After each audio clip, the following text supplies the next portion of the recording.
What's up, Sword Family? I'm back, and it's time for Season 2. Get ready for broader discussions on Asian philosophy, culture, history, and martial arts. Are you ready to fill your cup? Then join me every Saturday at 5:30 p.m. Mountain Time on YouTube, Kick, and Twitch. Come on in, take a seat, and welcome to the Teahouse.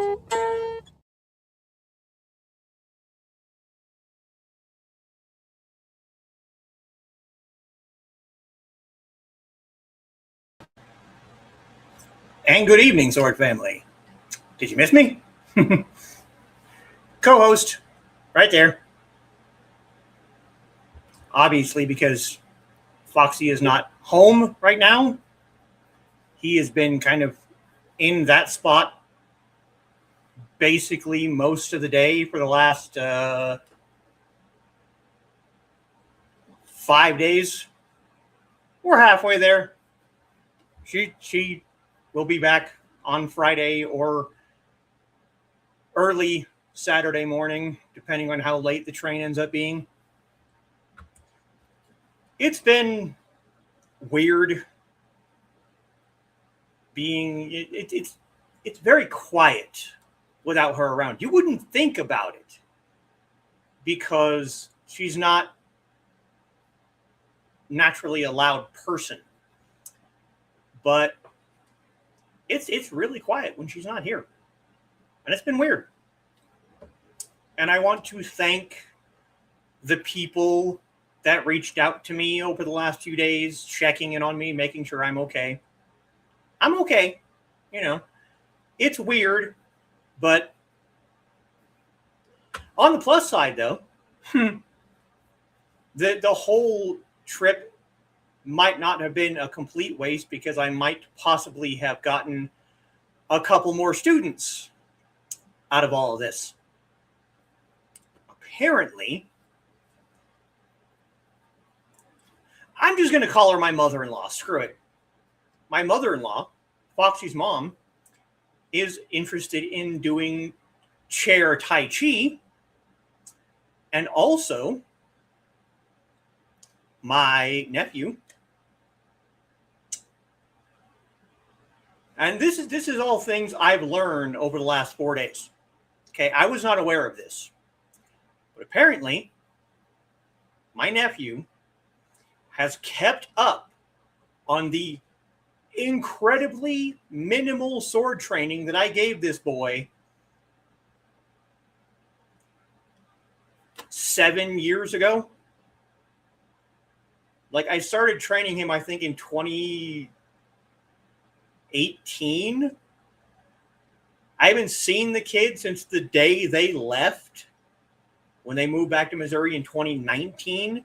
And the only reason I know it was 2019 is because I have pictures on my phone of the day that they left. And Foxy so helpfully informed me that apparently he's been keeping up with his sword training for the last 6 years. Now, I don't know why I was not informed of this 3 years ago when she went down the last time in 2023. But I have offered that we could set up possibly Discord or here on StreamYard, and I would teach them both. So, not all bad. It's not all good, but I'm doing okay. And you saw my excuse me. You saw my little season 2 ad that I threw together there. That's going up on the YouTube as soon as I'm done here.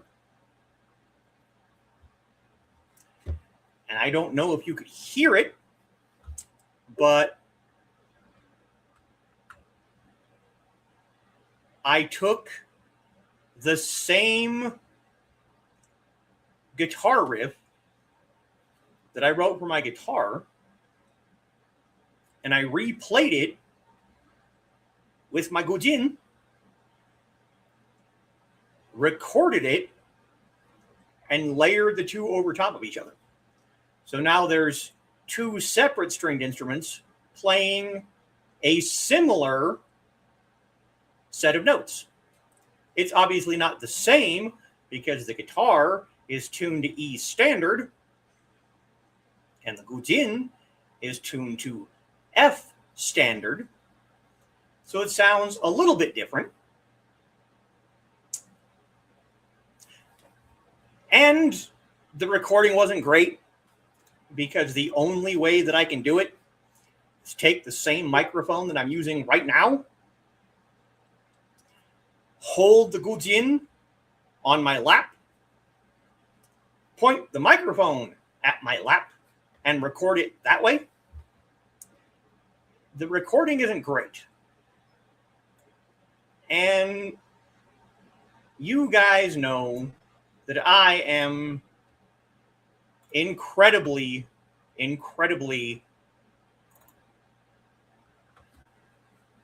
critical of the things that I do, the things I make. But I am going to put myself out there. I'm going to play just the gujin part because I am proud of myself for doing it. I wrote that original guitar riff years ago when I first made my very first ad, and then just going and taking the same tablature and moving it over to the gujin and playing the same set of notes. Plus, I'm trying really hard to not be so critical of the things that I do. So here is just, and remember, this is literally recorded with this same microphone just pointed at my lap. So the recording is not great. So just keep that in mind, all right? But here is just the gujin. Let me turn our sound up.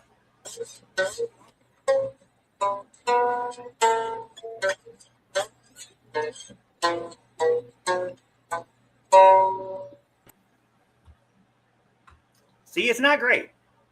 I'm probably going to continue to work on it and maybe try and find a better way to record. I don't know how else I could do it, but it's the same tablature.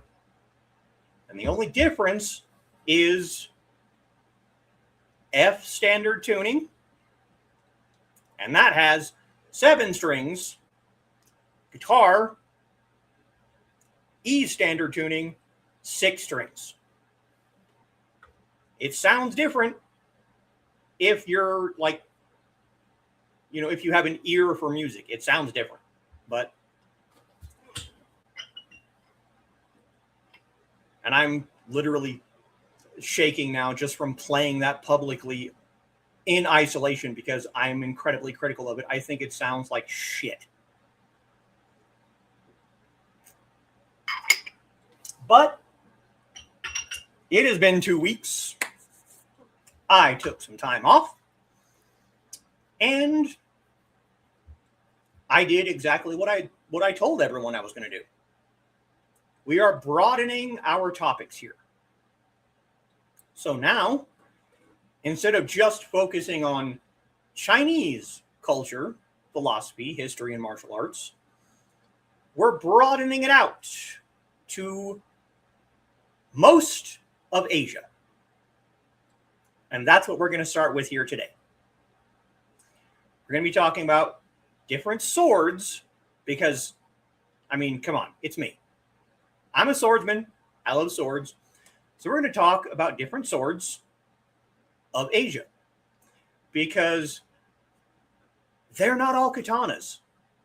I'm sure the people here are just amazed at that fact, but they're not all katanas. We're going to talk about different Indian swords. We're going to talk about Korean swords. We're going to talk about Turkish swords, because yes, Turkey is part of Asia. But first, we are going, as always, to run through our comments before we get started.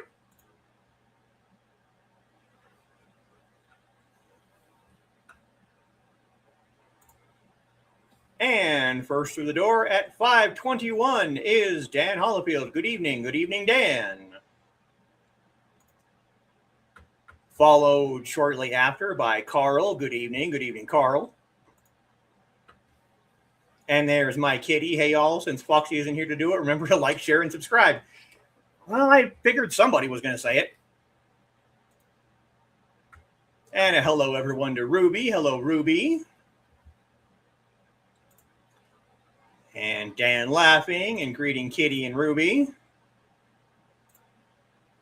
And Carl greeting Dan and Kitty. And good job, Kitty. She is a good girl sometimes. And greetings to Ruby from Carl. And Donna is joining us with a hey, everybody. Hey, Donna. Glad to see you.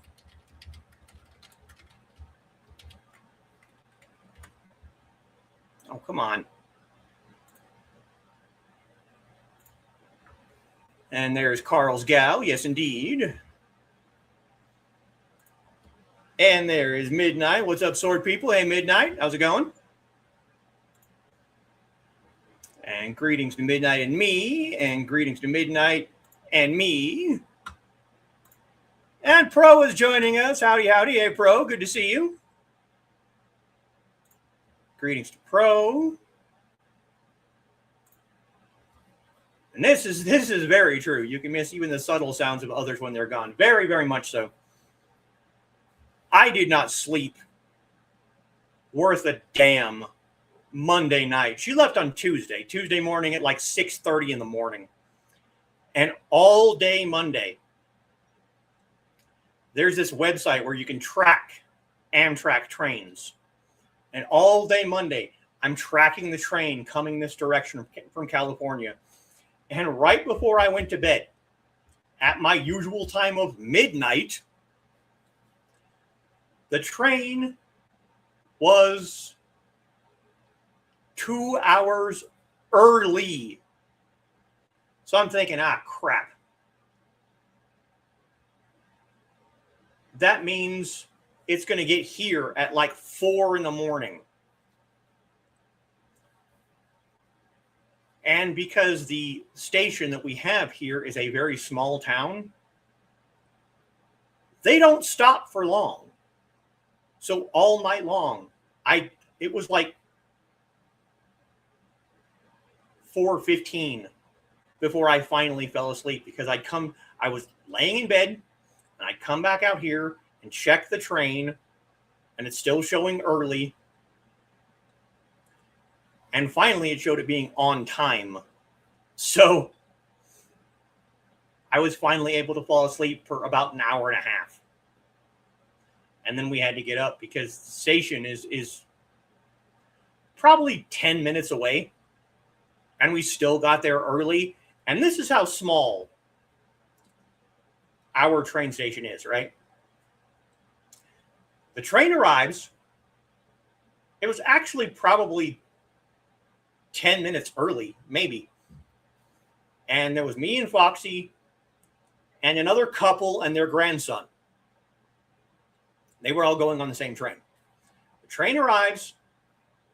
They all get on board. I'm walking back to my truck. I gave Foxy a kiss. She gets on the train. The people behind her get on the train. I turn around, start walking. I am maybe halfway back to my truck. 8 feet away. The train's already pulling away from the station. They literally do not wait at this place. It's so damn small. They like look around. Okay, we're still early, but there's no one here. There's no one running for the train. Let's go. So yeah, that night, Monday and Tuesday night, I did not really get a lot of sleep because it's just so quiet. And like I said, she's not a really loud person, but you notice when they're not there. So yeah. And I still have a week more of this shit to go. Friday at 7 o'clock, 7:30 actually, is when she's supposed to be back. And that, again, is wholly dependent on how late the train is. When she went back in 2019 to help her brother move, the train did not get into the station here until 2:30 in the morning. It was 7 hours late. Then the next time, in 2023, when she went back for her dad and her grandpa's celebration of life, it got in at almost 1 a.m. I'm not holding my breath that it's going to get here at 7:30, but I want to let everybody know, if I'm not in the green room next Friday, the train's on time, and you guys ain't going to see me. You'll be lucky if you see me next Saturday.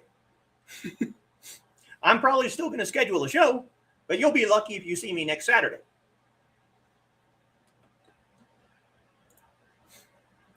And greetings to Pro, and greetings to Carl and Donna.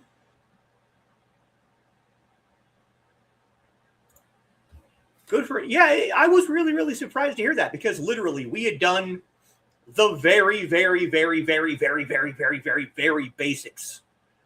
I mean, he was like, God, 7 or 8 years old, maybe. I think he's 14 or 15 now. So, yeah, he was like 7 years old. And we did the basics. And he's kept up on this. I just wanted to, like, if he really wants to keep up on this, I am more than willing to continue, pick up where I left off 7 years ago. 6 years ago. Yeah. Sometimes you just have to do things and see how they work. And I probably will. I probably will continue to work on it. I have an idea on something I can try re-recording it. Because it's a hollow body. There are 2 holes. Quiet. Yeah, you know what? Hang on a second. We're going to leave this up while I say this. There are 2 holes in the bottom of the gujin.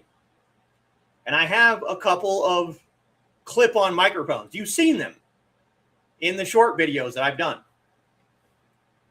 I'm considering taking my old cell phone and taking one of these clip-on microphones and putting it underneath the gujin, either inside or right next to one of those holes in the bottom of the gujin, just to see how it sounds when I try re-recording it. And I will continue to work on it. I absolutely will. But, and there's Trey joining us. Hey, y'all. Hello, Trey. Good to see you. And greetings for Trey, and greetings for Trey, and greetings for Trey. No Japanese. See, the reason that I'm not going to cover a lot of Japanese topics on this channel is because there are a billion channels out there that cover Japanese. It's like everywhere.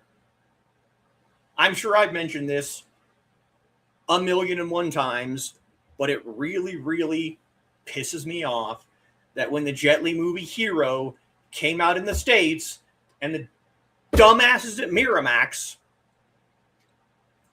decided to give away the entire plot line of the movie in the trailer of the damn movie, when they took the original movie poster, they replaced Jet Li's sword, which was a Tien, with a katana. Why? Because people over here in America are more familiar with katanas. There's not a katana in the entire damn movie. The closest thing you're going to find is Zhang Ziyi's character's Moon's swords, and they're short and they're far more heavily curved. There are no katanas in the entire damn movie.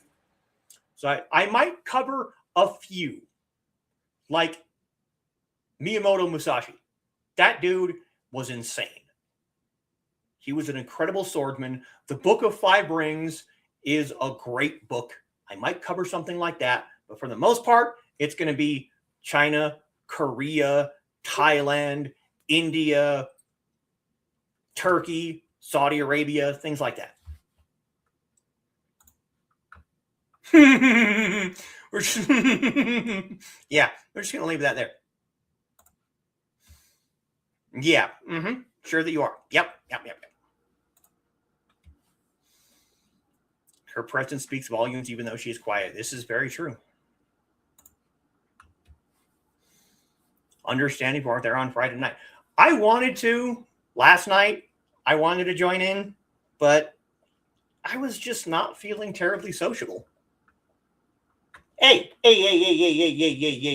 Knock it out.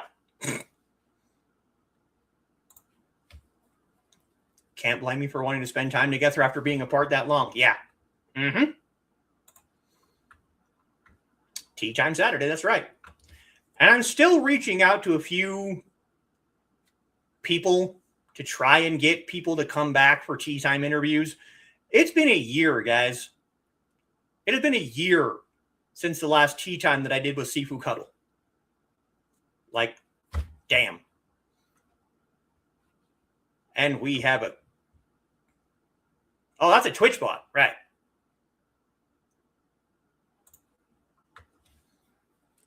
Greetings for Dave. Oh, that was Dave. Yeah. Hey, Dave. How's it going? Try it both ways, but I think the mic inside will work best if it doesn't buzz. That's kind of what I was thinking. Because it's like an acoustic guitar. Except where the hole in an acoustic guitar is just a circle. There are two in the Guzin, and they're elongated. There's two of them. So, think Thesis is still angry? Yes, I am. Yep. And I want to say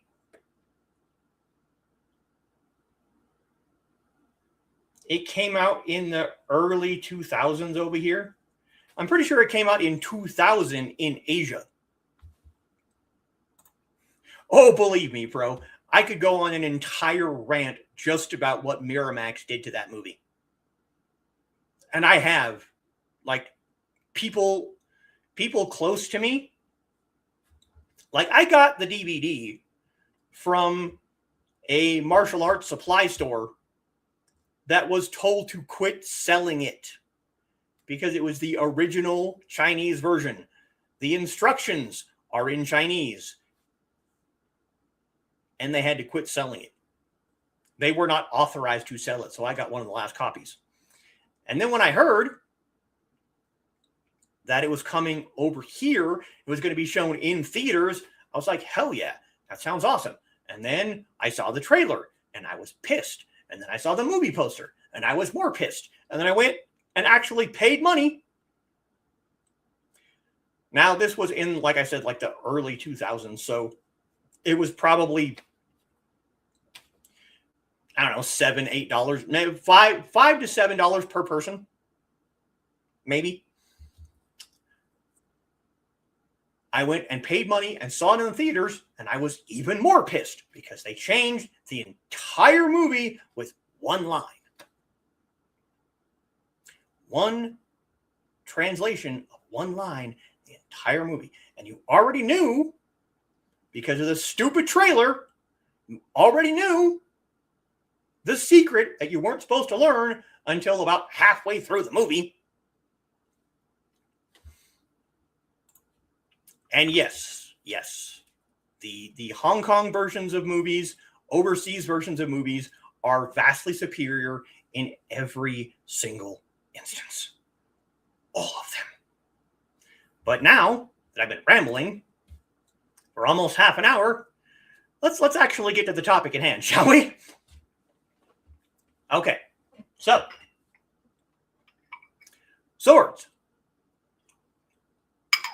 I love swords.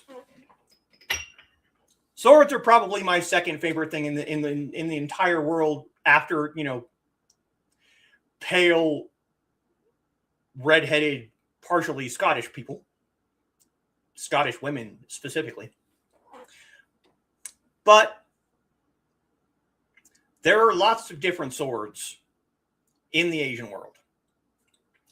We already talked about katanas. Everyone knows katanas. Freaking Highlander, a Scotsman, uses a katana. I have talked at length about the Jian, Chinese straight sword. But there are lots and lots of other swords in the Asian world. Now, a lot of these are probably going to end up being Indian because my wonderful Kitty is very, very interested in Indian culture. She's actually part of the reason why I decided to broaden my scope, because she's come to me several times with several ideas on shows I could do in the future about Indian culture, things that she is interested in. She loves Indian culture. I mean, her handle on YouTube is Bengali Kitten. She's learning the Bengali language.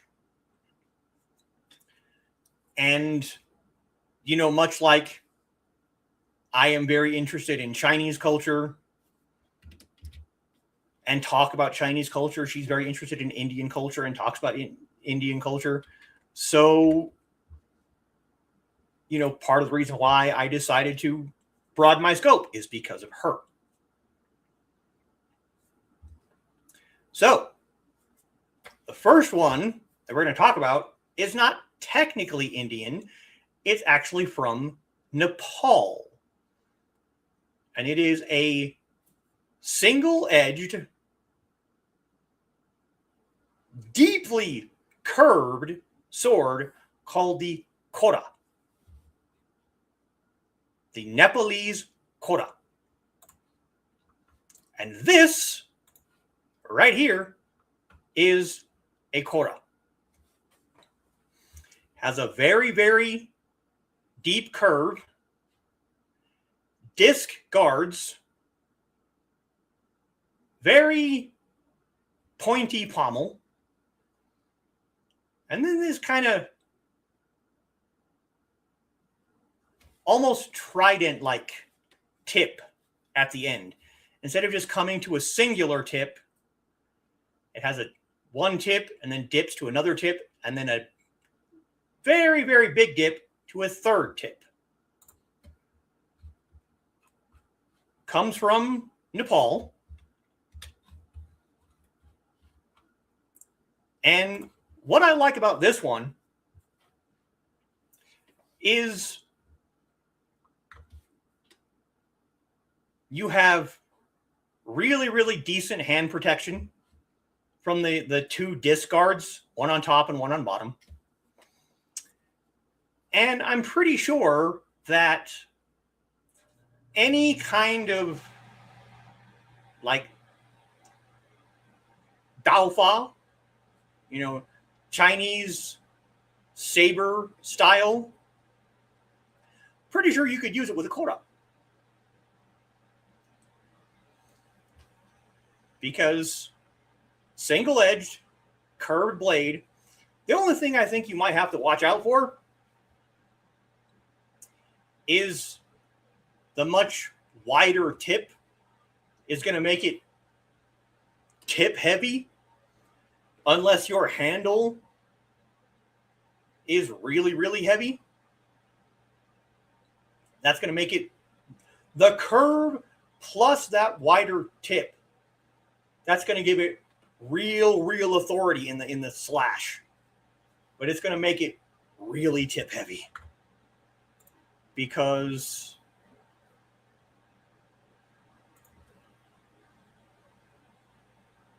that much weight in the front of the blade, that's going to make it really excellent.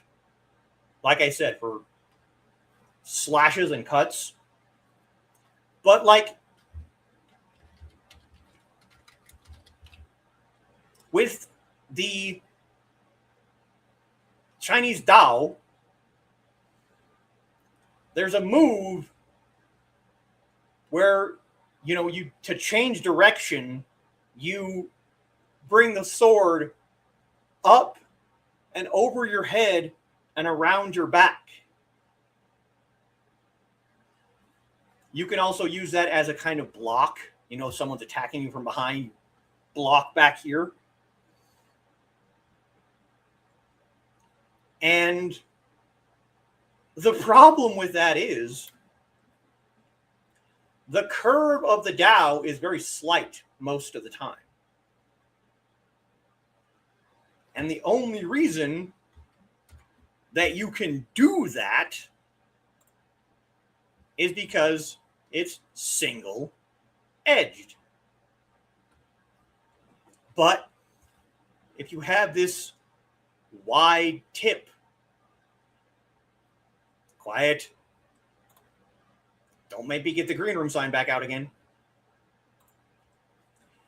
And that, even look here with it on its side, you can see how, the curve is kind of gentle until you get to the very end, and then it's a massive curve. Imagine you're used to a Chinese Dao, and you go to do that move, and you end up scraping across your own back and shoulders with the tip of the kora because you're not used to that much curve. You're not used to,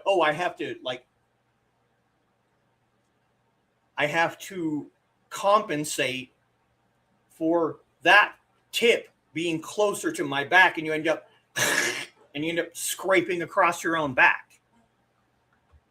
But very cool weapon, the Nepalese kora.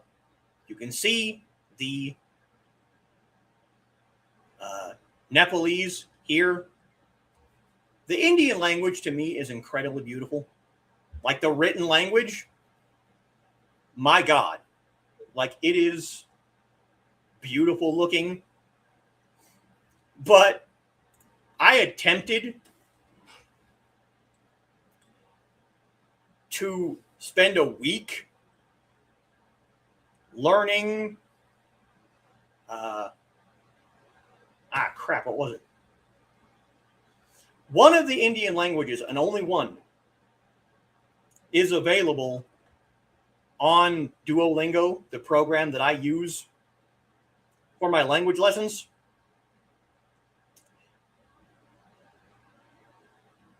And I did it for 1 week, and it kicked my ass. Like it was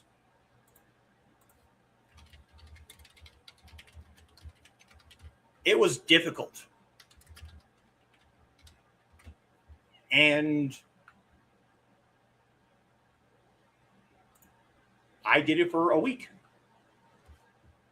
They didn't have Bengali.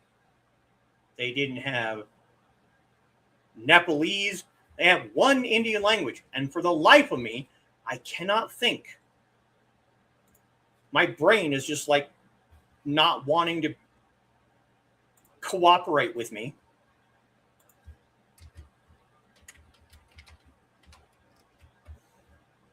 But yeah, the Indian language is absolutely, absolutely beautiful. And Foxy joins us. Hey, baby. Glad to see you. And yes, see? Bengali kitten. I know you love Indian culture.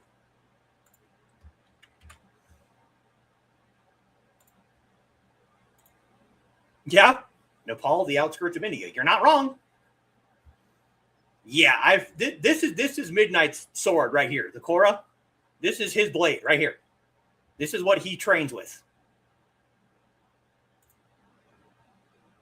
There's my Foxy. I bet it would, Trey. I bet it would work really well because that aggressive curve. Oh yeah, grab that, hook around, and pull the shield out. Absolutely. Like damn.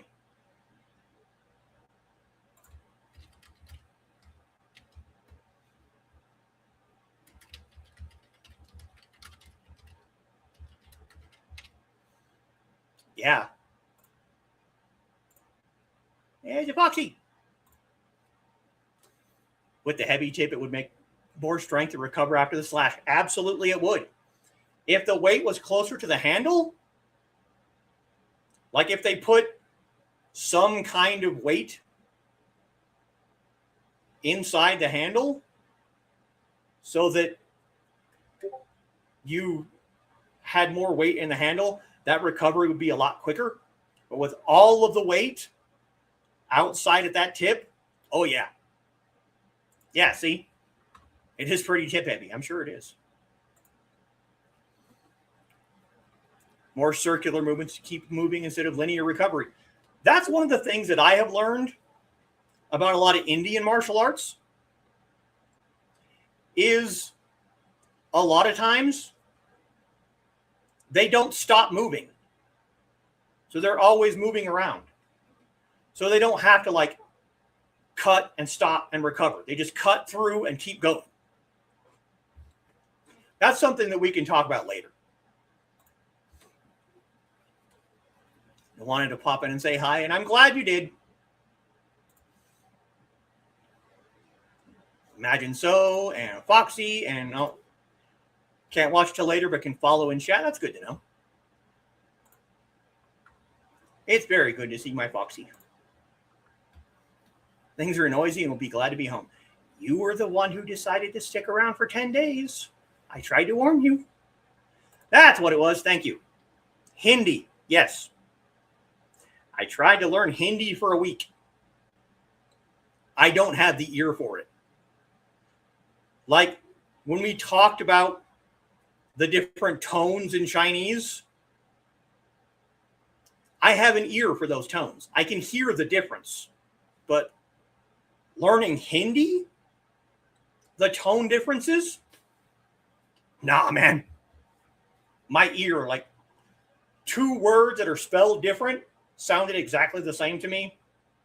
But I did it for an entire week, and yeah.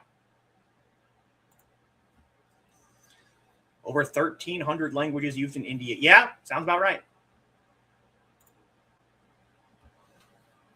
Yeah, it's definitely full tank most of the time. With that much weight, especially up here, you absolutely would not want a rat tail tang or a partial tang with that much weight. That would snap in half.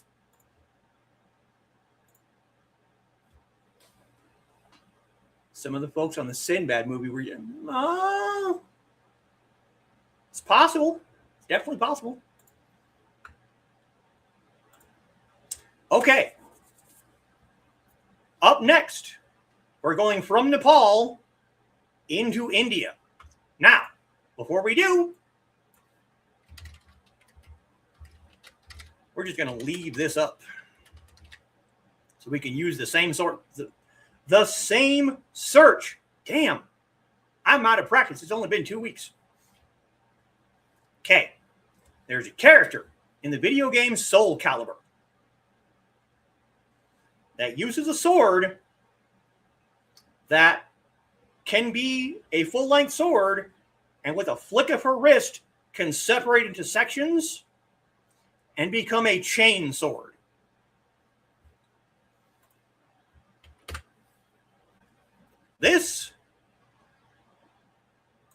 We'll use this one. This is Ivy. And yes, I know. If only she were a redhead, right, Carl? Yeah. Look at that wonderful picture. There you can see the sword, kind of. If you can, pull your attention away from her ass for a second. That's the sword in the sword section. Then it separates and becomes a whip. Becomes a whip sword. Now, there is kind of a historical basis for this weapon. Kind of. There is actually a whip sword in history in India. And I'm sure that Kitty already knows what I'm about to say. And that is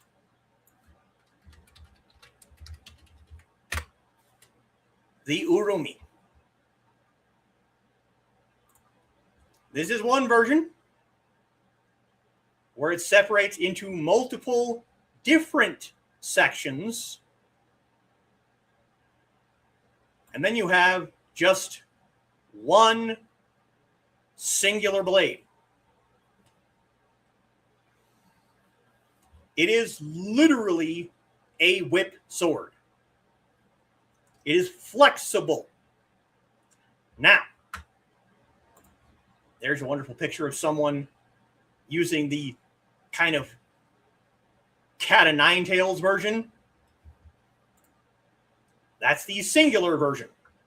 It is a flexible, thin weapon. The urumi. Yeah, it would make it extra hard to add extra weight to the hilt. Yeah. Like I said, if only she was a redhead. Yep, the urumi. Yep. Ribbon sword. Yep. The version that she has is just a fantasy sword. As far as I know, from my research, a weapon. Now, bladesmiths have made workable versions of that sword. They have made actual workable versions of that sword. Where you have like a cable that you can like retract into the handle with like a twist or a pull. But her version is technically fantasy. But the urumi is very, very real. Now, a lot of people discount the urumi because it is so thin. They're going to say, oh, what kind of damage could you do with that? A lot. Really a lot. Especially if it's sharpened the whole way down. Think of this. Think of taking an actual like cat o' nine tails whip. But instead of being made of leather, you make it of thin, sharp strips of metal. And then take that and whip it at your arm really, really hard. Think of how fast the tip of a whip can travel.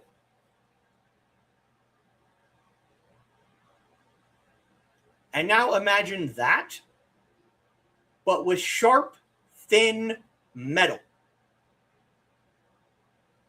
That thing is going to tear you up. It's not going to be pleasant. Now, these versions here that are all just one singular section, they're still going to cut you up. They're still going to do damage. But personally, for me, I think this version would be worse. Because whereas this would be one single cut, this would be multiple cuts. And again, like we talked about with the Korra, your opponent has a shield. Like this guy down here. Your opponent has a shield. You have a wound up urumi where they cannot tell the actual length of the blade. They have no idea how long that thing actually is. They get just close enough, just in range. And you just flick that thing out, goes right over top of their shield, hits their shoulder, the chest. You go underneath and catch the ankle or the thigh. Even if it doesn't wrap around so that you're able to pull them off balance, again, imagine 10 to 15 sharp, thin metal just whipping you in the leg at speed. At speed. This thing, there's a reason that there aren't that many like people who still use this weapon. If people remember the Deadliest Warrior TV series, when they did, I believe it was the Mughal, they brought an urumi and tested it. I don't ever want to be on the wrong end of one of these or one of these. No.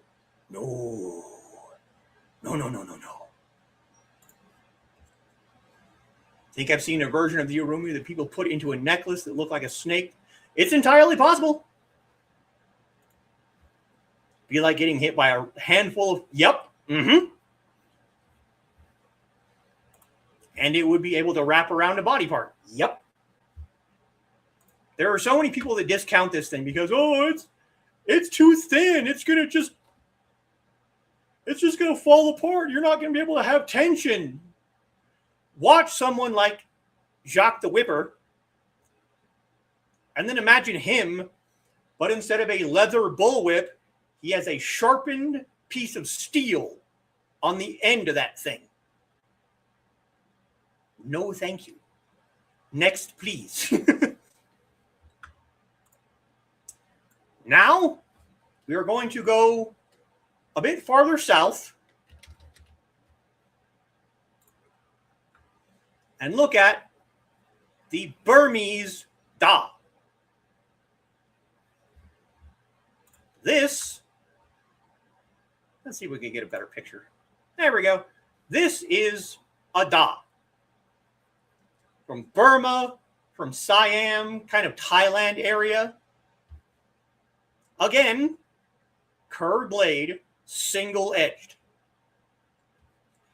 Now, what separates the Da from, say, the katana is there's not really a guard. I mean, if there's one there, like this version, it's very minimal. That's not really a guard. But a lot of them, like this one, they have no guard at all. There's another one. There is no guard on the blade.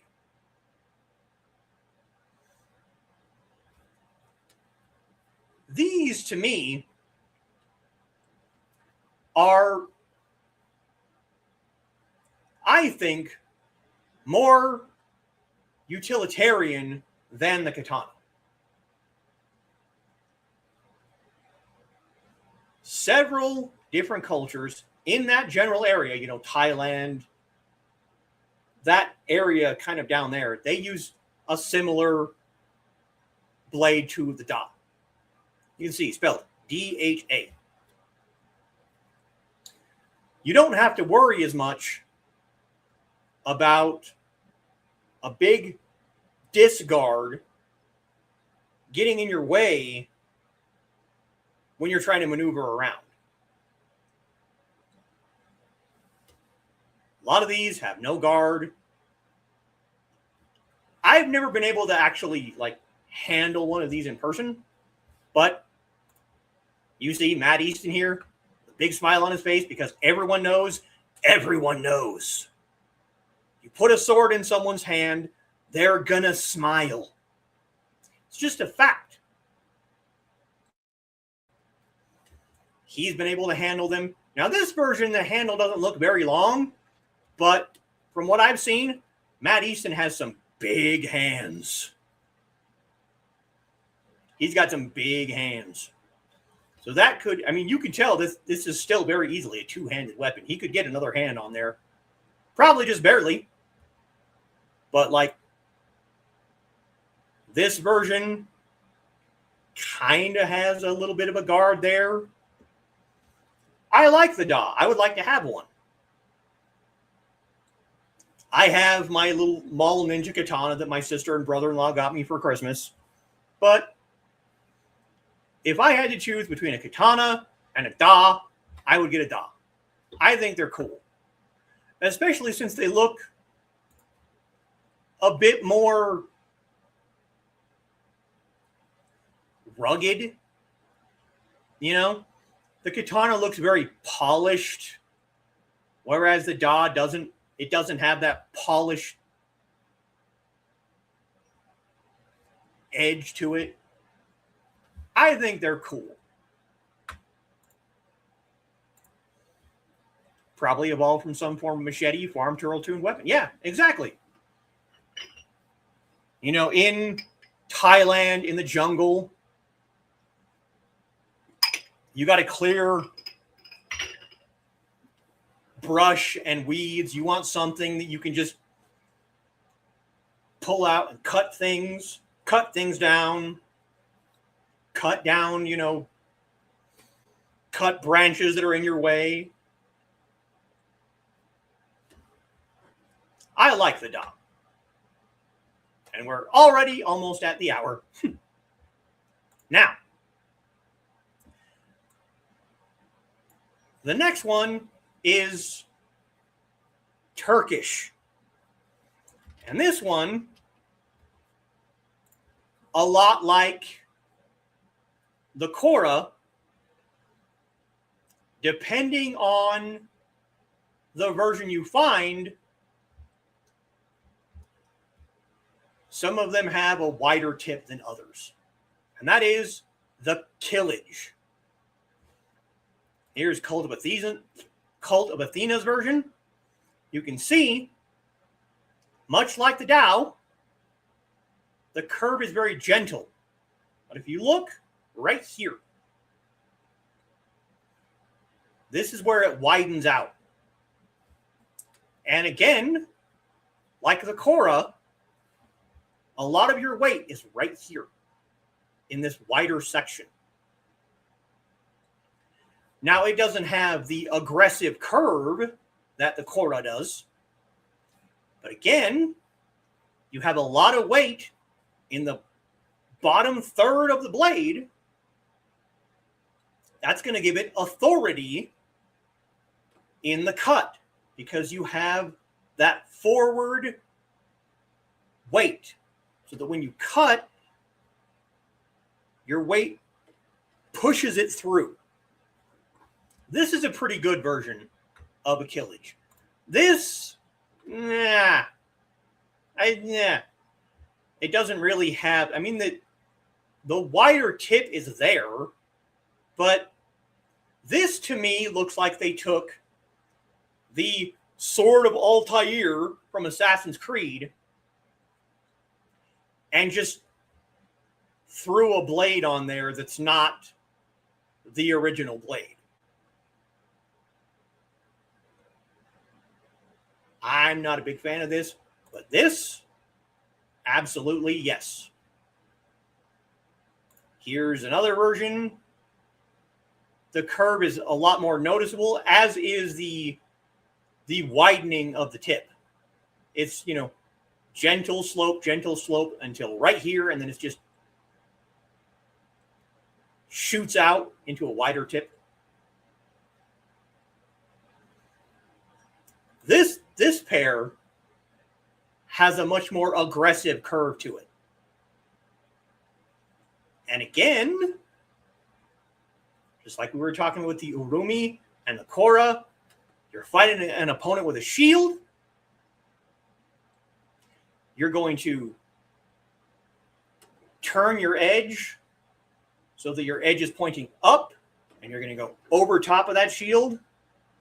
And with that little hook right here, you're going to grab the edge of their shield and you're going to pull straight down.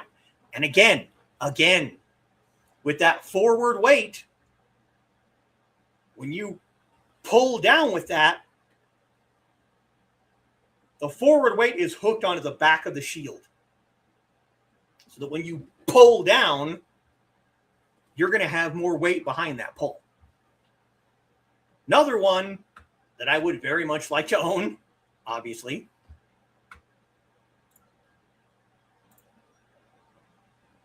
Oh, do you now? Oh, that's interesting, Dan. You will have to tell me more about that one of these days. Now we're going to go back to India. We're going to do maybe one or two more, because we're on the hour now, and we can do more as we go along. But the next one is going to be different from the others. Whereas all of the others that we've talked about so far have been single-edged. This one is double-edged and probably has the best hand protection of any of the swords we've talked about so far, including the Kora Midnight. This has more hand protection than the Kora. And that is the Indian Pata. It is literally a gauntlet sword. Again, Matt Easton. It takes a gauntlet from like knight armor and just sticks a double-edged blade to the very end.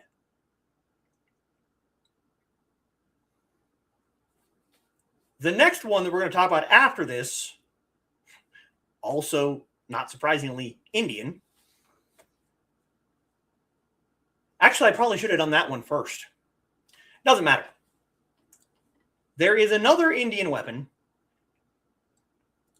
that has a similar idea, but doesn't have as much hand protection.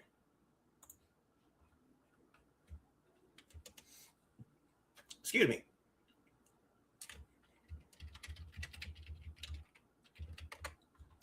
But this,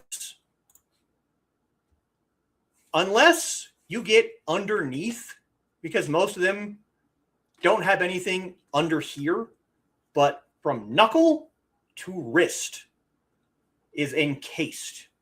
And it usually has a bar to wrap your hand around. And then you have literally an extension of your hand as a sword. You have from wrist to knuckle protected entirely, and then a big long ass blade sticking out of the edge of it.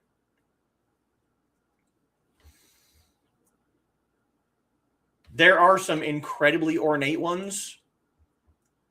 There are some, like this one, that don't have total hand protection, but there's enough.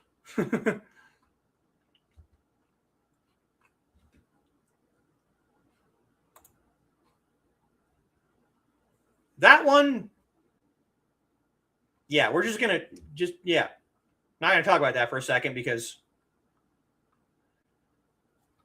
here is one that Ilya from That Works made a pata, very, very ornate on the knuckle guard, I guess. On the gauntlet, has kind of like a lion head on it. If you've ever heard someone say that, the sword is an extension of your hand, in this case, it literally is. Now, the downside to that, unfortunately, look at this one. This one has a full-on gauntlet that you have to stick your hand in. The downside of that is your wrist is kind of locked. So you're not going to have a lot of like small wrist movements. You can't do that. You're going to have to move your entire hand. And I imagine it would probably be slightly more difficult to wear than just a regular sword, because you have the addition of the gauntlet kind of sticking up. But would it really be that much different than a regular handle? In some cases, I imagine it would be. Like in this case, it would be sticking out because it wouldn't be flat against you. But depending on how you wore it, would it need to be flat against you? Because the handle's usually sticking up at least this far anyway. Again, another sword I would like to own, because I think they're incredibly cool.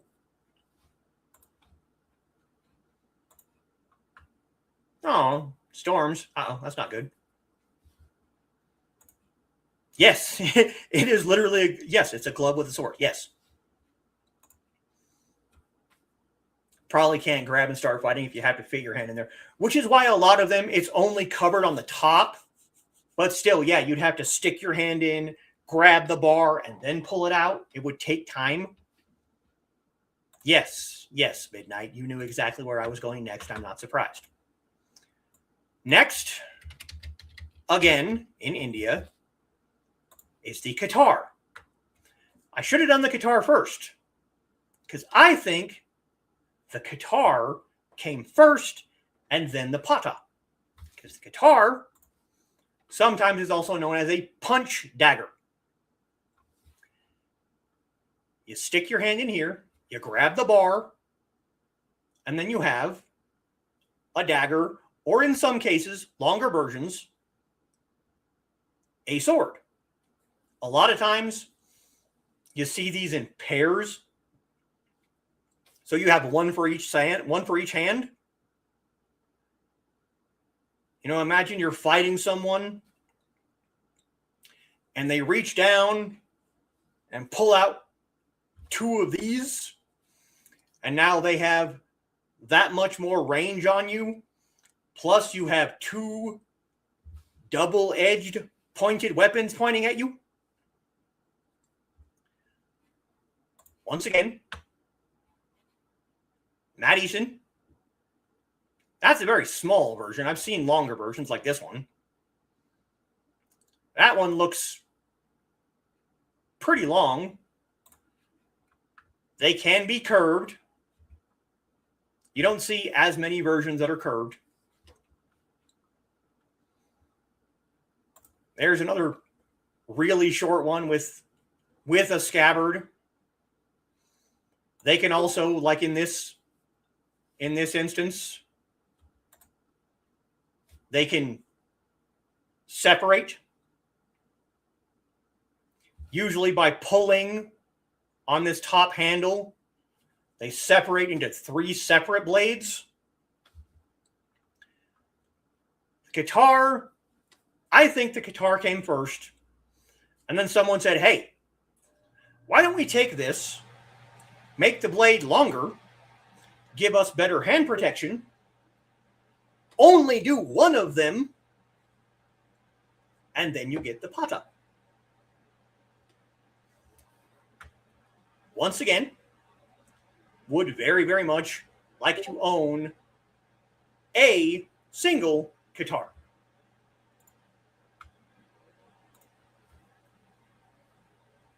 Ooh, you and Carl go be safe. I'm not surprised a lot of people have seen the guitar. It's a fairly well-known weapon. If we go back to Soul Calibur, there's a character named Voldo who uses guitar. Usually in the 3-bladed variation. He's blind. Yes, I know, he looks like he's wearing a gimp suit. Now. And Foxy and Pros trading greetings. We're going to do one more. And this is going to throw people off. Because I said I was not going to be talking about Japanese swords. And I'm not. Because this is not a Japanese sword. It looks like a Japanese sword. Not a Japanese sword. This comes out of Korea. And if you didn't know better, you'd say, well, that's a katana. It's not. That is a Korean sword. Now, why do this particular version of Korean swords look like katanas? Well, they're both island nations fairly close to one another. The difference that you usually see, like in this version, a hangdo, the handle is not wrapped. It's just a wooden core handle. But you have the same curved blade, single-edged, the disc guard that we talked about before. This is kind of a Joseon dynasty weapon, which is like the most famous, most well-known dynasty in Korean history. It's the Joseon dynasty.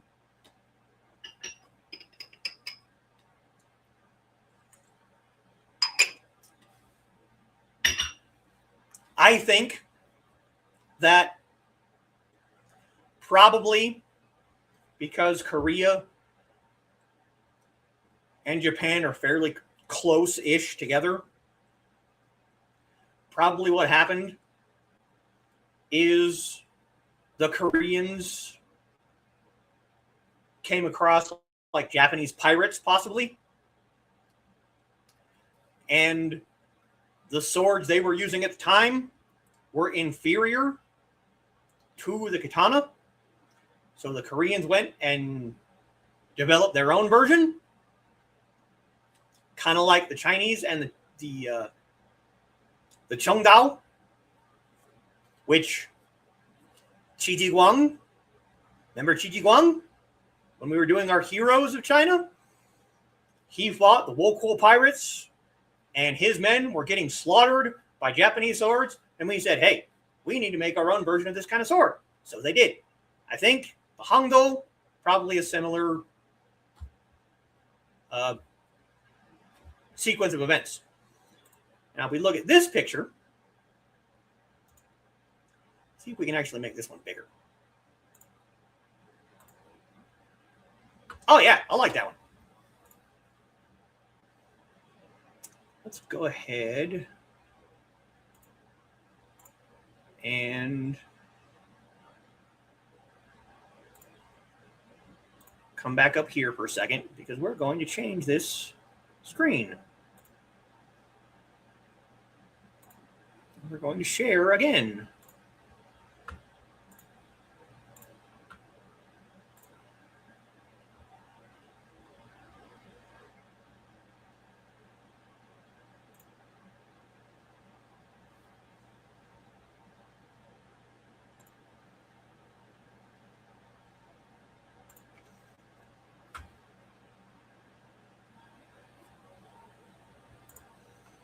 These are the different traditional Korean swords. This one, the Hwandu Deido, is very similar to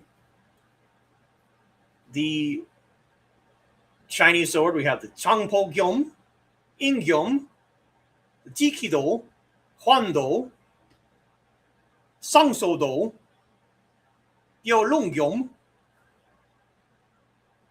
and Chilseongyom. I'm guessing on these pronunciations, guys.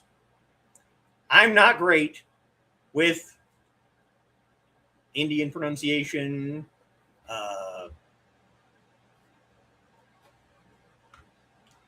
Korean pronunciation. I'm pretty good with Japanese because Japanese is not that different.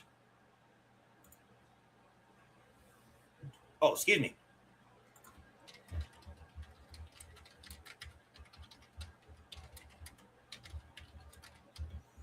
But these are the different Korean swords.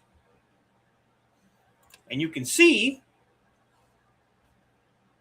Japanese tanto, Chinese yen, Chinese yen, Chinese yen, Chinese dao, katana, katana, wakizashi. They're all fairly similar because there's only so many ways you can make a blade. And especially when you have countries that are so closely clumped together, you're going to have a lot of similarities. You look at here, this one does show a handle wrap, but it also shows a very minimal guard, very similar to the Da. This one, wrapped handle, typical kind of Japanese katana guard. Same thing here. Typical kind of wakizashi guard. This is Jien with what looks like a disc guard. So similar to the Ming Chinese Dian. There were Chinese Dian that had disc guards. They usually came from the Ming Dynasty. You have the up-swept, curved guards, very similar to Chinese. This has no guard. Typical Tanto guard. No guard. So you're going to see a lot of similarities between Korean swords and Japanese swords and Chinese swords because they're all closely clumped together. And I really like this one. There's an LK Chen sword that let's be honest. If I had the finances and the means to do so, I would own damn near every single sword that LK Chen has. Let's just throw that out there. Most of the stuff that he puts out is excellent. I enjoy it. You know what? I know I said one more, but screw it. We're going to play.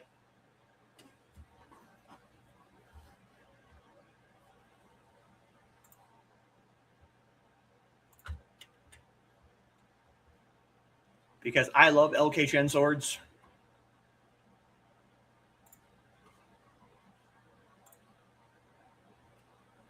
Hear my pronunciation? I can hiktaw anything. It's mostly practice, but you do have to have an ear for the kind of language that you're speaking. It makes a difference.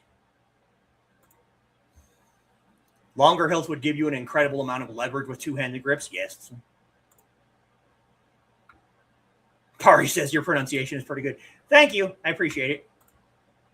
This is a new LK Chen Zien. I'm not a huge fan of this one, but there's one in particular that, no, actually it's under Dao, isn't it?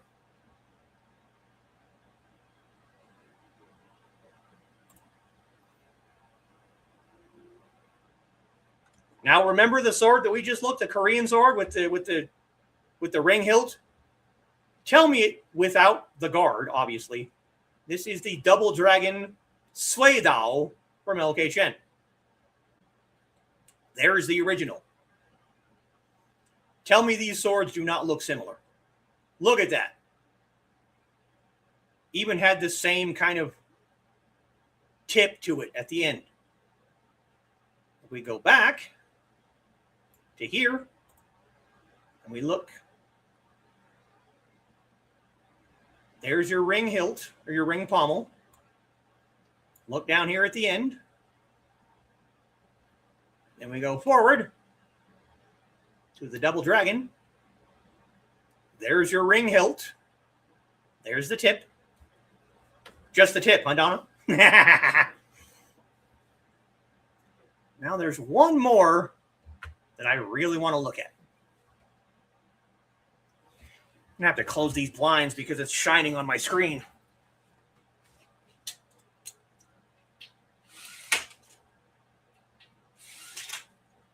There we go. That's better. They have a Mongolian saber. And I did want to kind of touch on this one too before we end it for tonight. This is a Yuan Dynasty Mongolian saber. Yuan Dynasty, 1271 to 1368.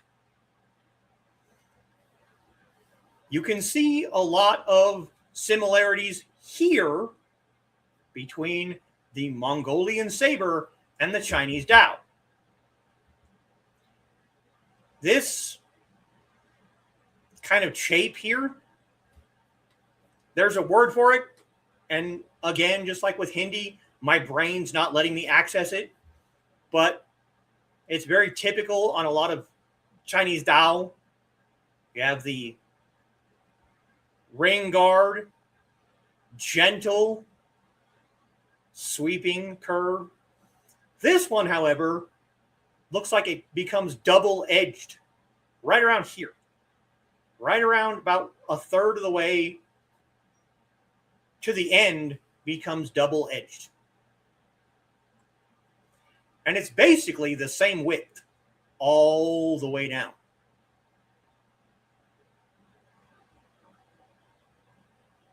Now, if you read here,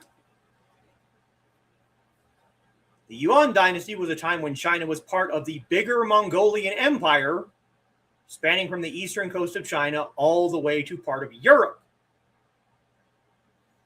This is a time of international travel via land and sea, the time when Italian traveler Marco Polo visited China, and years later wrote about his adventures. Mongolian saber had the characteristics of Eurasian steppe curved sabers and was a milestone in Chinese weaponry where curved sabers were introduced to the Chinese. So a lot of Chinese Dao, especially during and after the Yuan Dynasty, were based on the Mongol saber. So we look at this guy right here. This collar that I can't think of the name, and it's going to piss me off. And it's going to come to me like 5 minutes after I end this stream. But there's a word for this. Round circular guard, gentle curve. Keep this picture in your mind. we come back up here to Tao. We looked at the double dragon. It was straight. There was no curve to it. It was a straight blade with a gentle curving tip to it.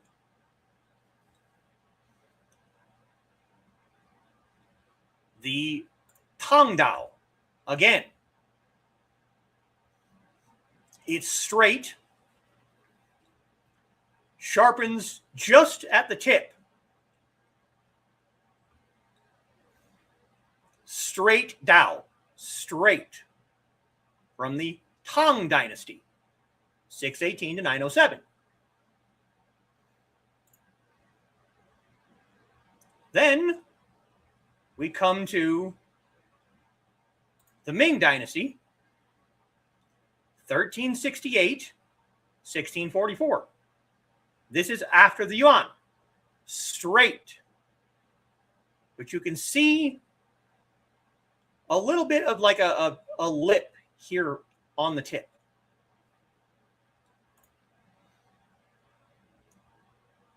So this one? No, that's the Wodao.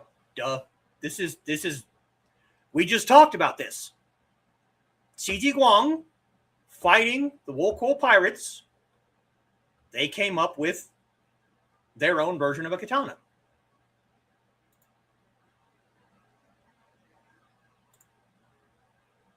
There's the one I was looking for. Also Ming Dynasty after the Yuan. Now, what do you see? Gentle sloping curve. Single edge. Disc guard. Compare the look of this from 1368 to 1644. This and this. It even has the lanyard. You know, you wrap that around your wrist so you don't lose it. Gentle curve. Disc guard. This little collar deal. That one doesn't have the collar, but you can see the similarities here. Ming Dynasty. Yuan Dynasty. Yuan Dynasty ended in 1368. What started in 1368? The Ming Dynasty. The Qi Jia Yao Dao, General Qi's waist saber, came from Qi Jiguang. The similarities are crazy. I would love to be able to get my hands on just one of these LK Chen Dao, because most of them have a square handle. Everything else that I have ever handled blade-wise has had a oval handle. When I talked last year to Sifu Cuddle, he has handled a couple of LK Chen Dao. To me, the idea of a square or rectangular handle sounds incredibly uncomfortable. Like holding a Lego block in your hand and then like hitting someone with it. It sounds uncomfortable, but according to him, he hardly noticed a difference. I would love an opportunity, just once, just one time, to be able to handle one of these Dao just to see the difference between a round handle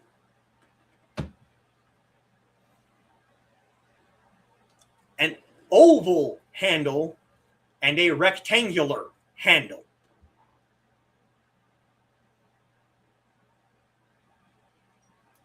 I'm looking. Here we go. This is the New Way Dao. This is what most people think of when they hear Dao, is this guy right here. It's less of a cup, or it's less of a disc and more of a cup kind of guard.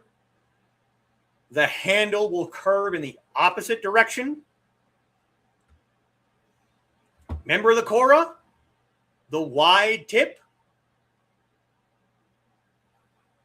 This kind of back bend.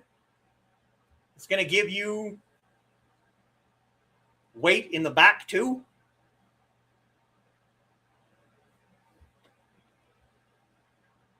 I basically have a New Way Dao, 1800 to 1920. When most people hear a Chinese Dao, they think of the New Way Dao, the oxtail saber. This is the traditional Dao that you usually see in like Chinese movies. You're going to see this guy right here. That's LK Chen himself. And it is now 7 o'clock. You guys know me. Oh, which is my favorite LK Chen? Oh, pro. Oh, buddy.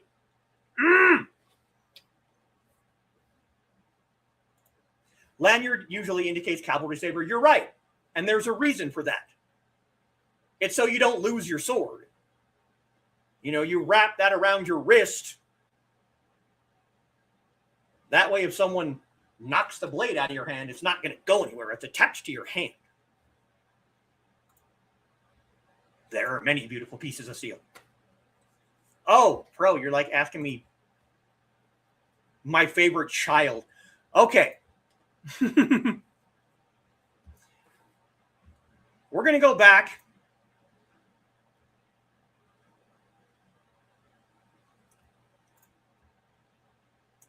We're going to do different categories because I cannot pick just one. But if I was going to have a Dao, it would be this guy right here. I am fascinated by Qi Guang, and I really, really want to see what a rectangular handle would feel like. I want to know. And the scabbard is also rectangular. Where most Daos are kind of oval. You don't see, excuse me, you don't see a lot of rectangular Dao or scabbards.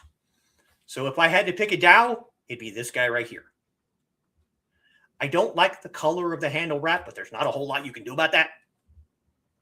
But if I had to pick a Dao, it'd be this one. Now, if I had to pick a Tian, I already have this guy. The Magnificent Chu Tian. Minimal guard as opposed to this guy.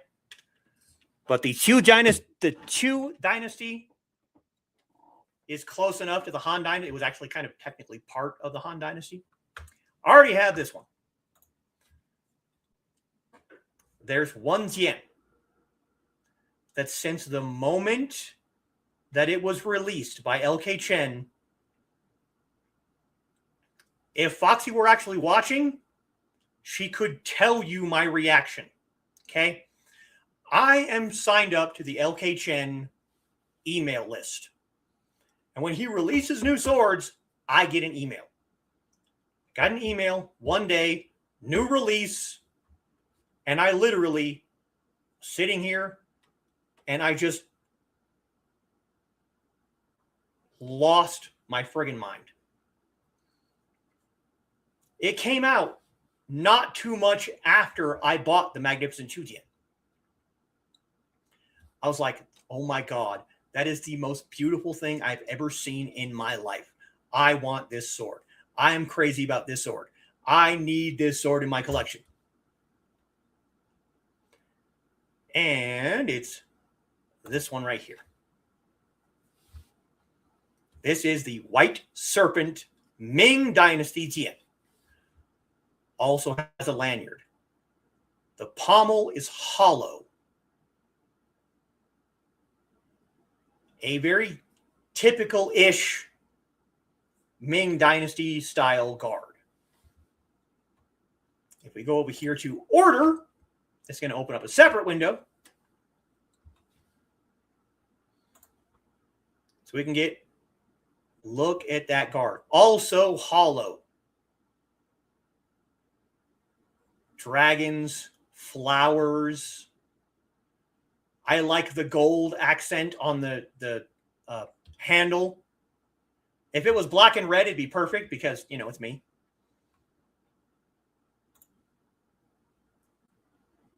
Very, very gentle tapering to the tip.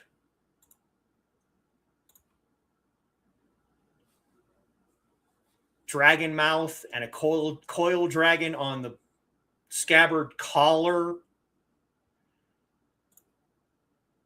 See if we can get a look at the pommel. There we go. Look at the intricacy of the pommel. More dragons. The pearl of wisdom. Completely hollow. You can see the hole for the lanyard right there.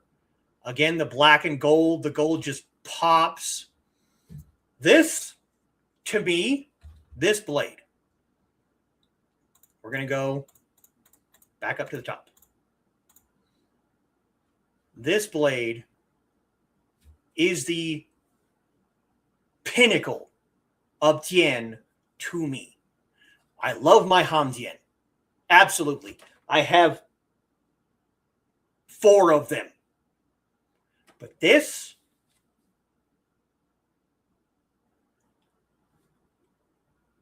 I can't even begin to describe what would happen if I was able to get my hands on this sword.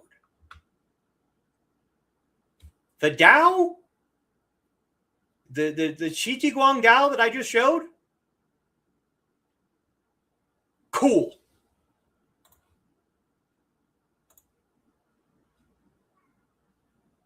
And I just realized I'm on the wrong screen. Good job. We're going to have to do this again because I was being dumb. I was on the wrong screen.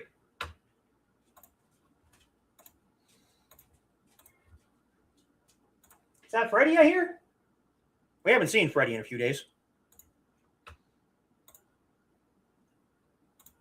Now, let's do this again. So we can actually do the zoom in. Hollow guard. Very, very minimal, but still there. There's the black and gold that I was talking about. Gentle tapering to tip. Now let's go down to the pommel again. Pearl of wisdom. Dragons on each side. Hollow again. This is literally my ultimate sword. And like I said, this thing came out. You're oh,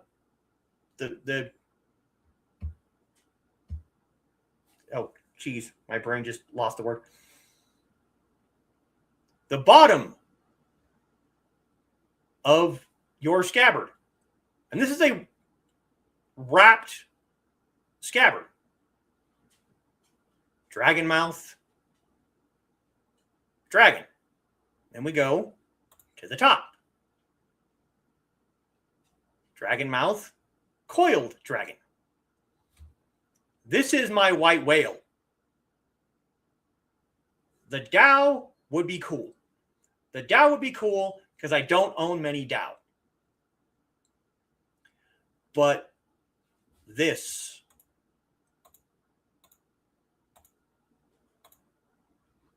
is my ultimate, the pinnacle.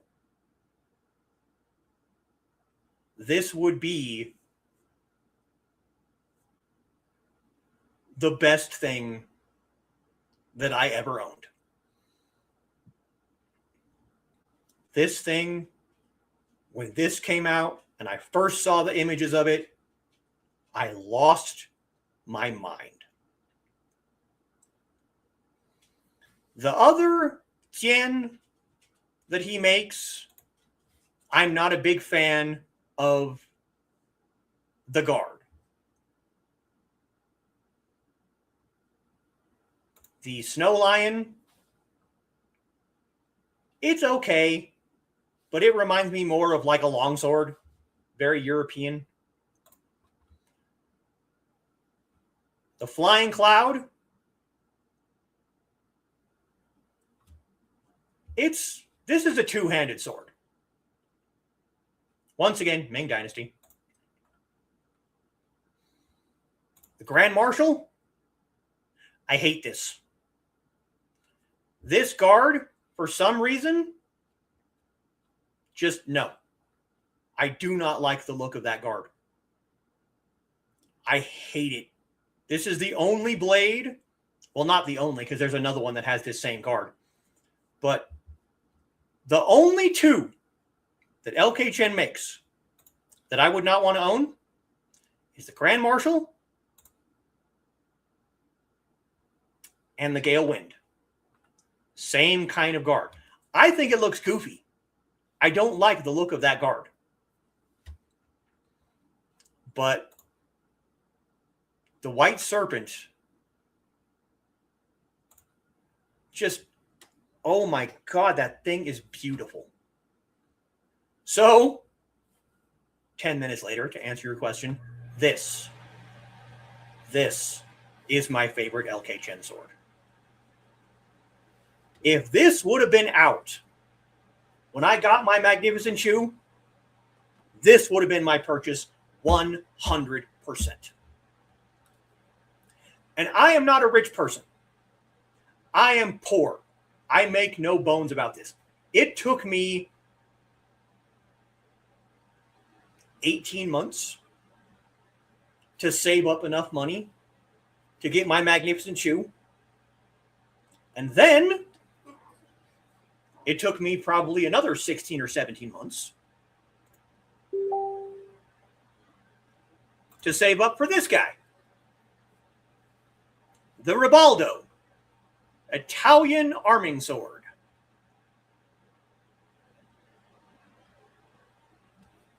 And that was back when I was actually getting paid better. I'm not getting paid for shit now.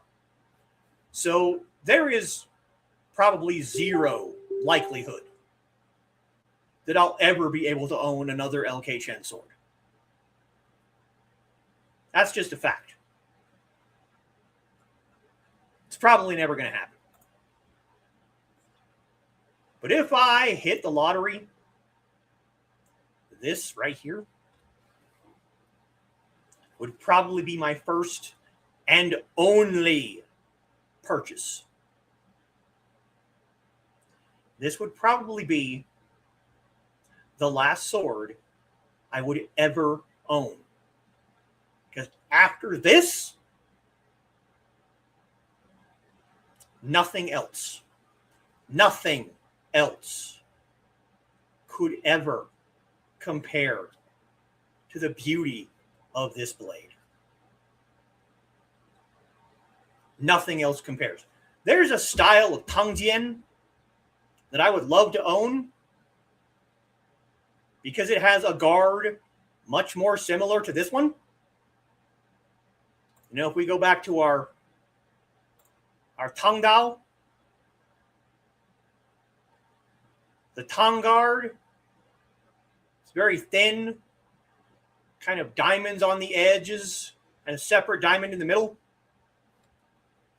There's another style that kind of looks like it bridges the gap between the Han guard and the Ming guard.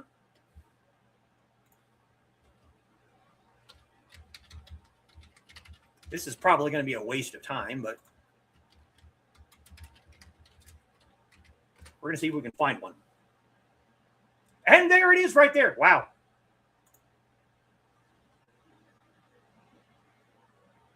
Can we get... Of course not. I was going to say, can we get a bigger picture? Let's just click the link.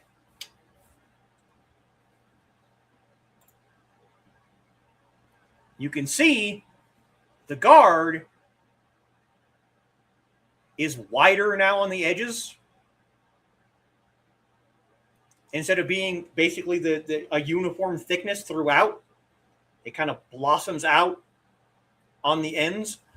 I would love to own a tongjian like this. Maybe not this specific one, but having this kind of guard, it'd be cool. I've seen them around. I've seen them on eBay. I've seen them on Amazon. Oh, damn it. Can we...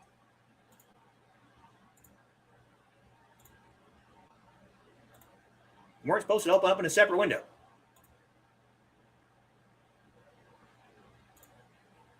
There we go. It, you know, instead of being a uniform thickness, it blossoms out on the edges. I would enjoy having a tongjian like this. I've seen them on Amazon, seen them on eBay. It'd be cool. Just like the rectangular handle dowel. It'd be cool to have. It'd be something that'd be cool to own.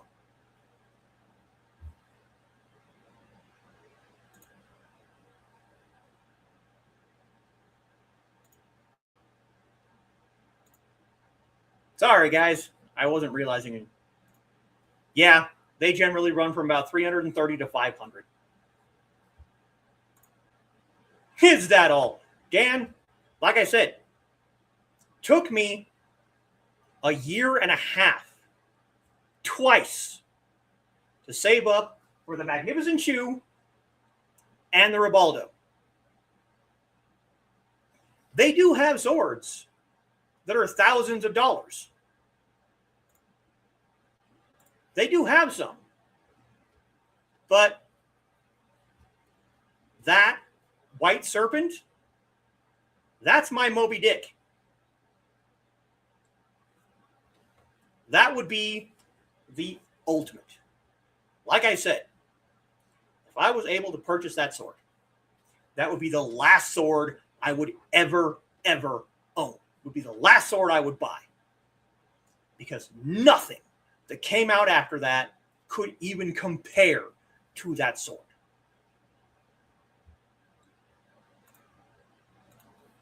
Just because.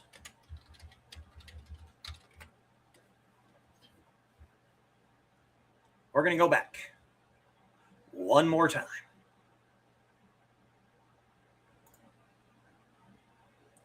Look at that thing. The pop of gold on the handle against the black. Dragons throughout. On the collar, the chape, the guard, the pommel. This thing, I was so pissed when this came out after I bought Magnificent Shoe. If I had known beforehand that this was going to come out, I'd been like, wait, hold on, stop. Wait a little while. Just a little bit.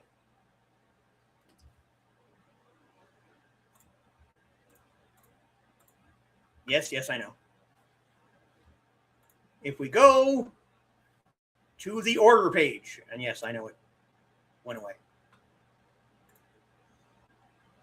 I'm going to answer that question in a second there, Pro. We go to the order page, we have options. And they change the price of the sword.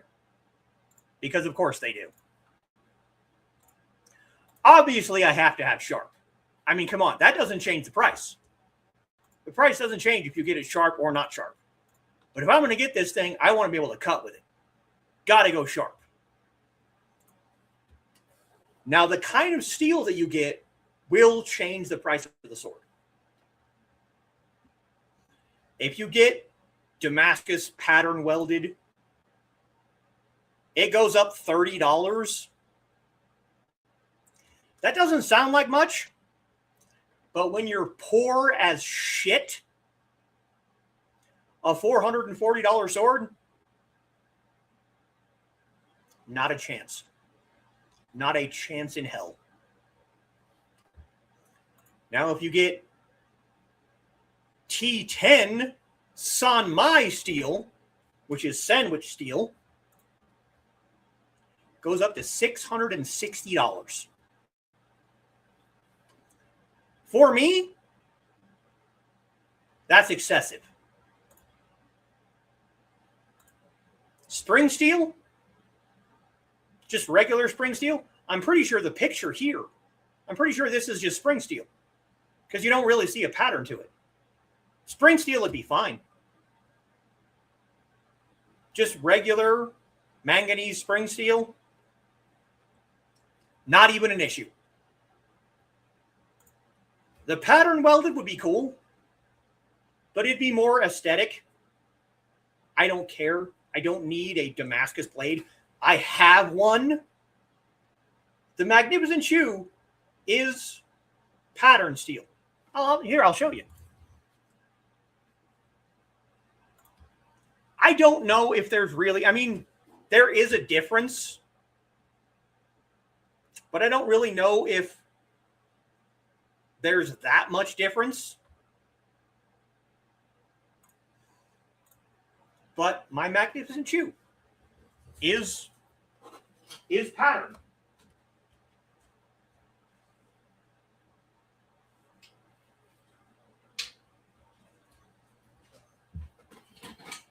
Here he is right here.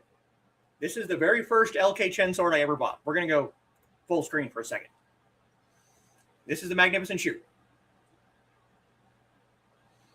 Has that really, really thin Han Dynasty guard. When I first got it, this fell off because the difference in the climate between China, where this was made, and it getting here, this fell off. I super glued it back on. Not a big deal. But I don't know if you can see it. Maybe if we get a little bit more light. Let's see what happens. Not too much. This does have a pattern to it. Let's see what happens if I do this. Flashlight.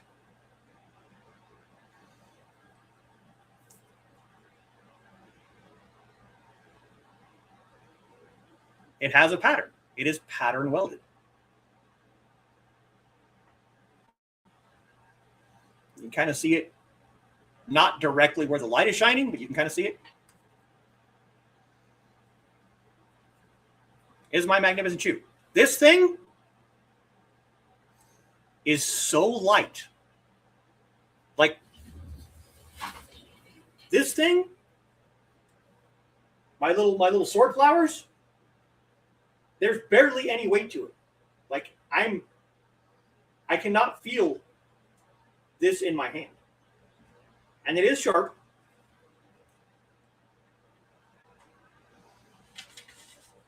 I don't think when I got it, there was an option for getting different steel. I think it was just, this is the sword. But go ahead.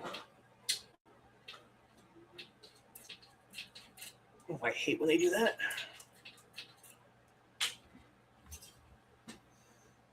We go back. You have 1060 for the pattern steel, 1060 and T9. The Sanmai is T10 steel. And this is just just spring steel, probably 1045, give or take. So yeah, this T10 is probably going to be more durable than the spring steel, but this guy right here, just wow. This is my white whale. This is Moby Dick to me. But it's been almost 2 hours, and I still need to eat dinner. So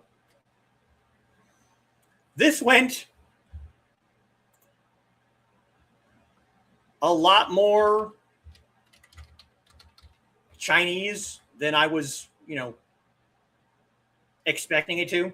But it is me, and someone made the mistake of asking me a question about LKChen swords. But I will be back on Monday for my first game stream in 2 weeks. It really is, isn't it, Midnight? It is a beautiful blade. Monday, thanks to Pro, we are going to play Jade Empire. Jade Empire. All of the inside jokes that I make about Jade Empire, about Black Whirlwind, about Kang the Mad, you guys are going to get to meet these people. We're playing Jade Empire on Monday. Regular time. 4 o'clock Mountain. I will be back on Monday. Oh, I'm not surprised it doesn't. I would be surprised if there were 10 people that sword calls to the same way it does me. Like literally, if there were 10 people on Earth that it calls to the same way.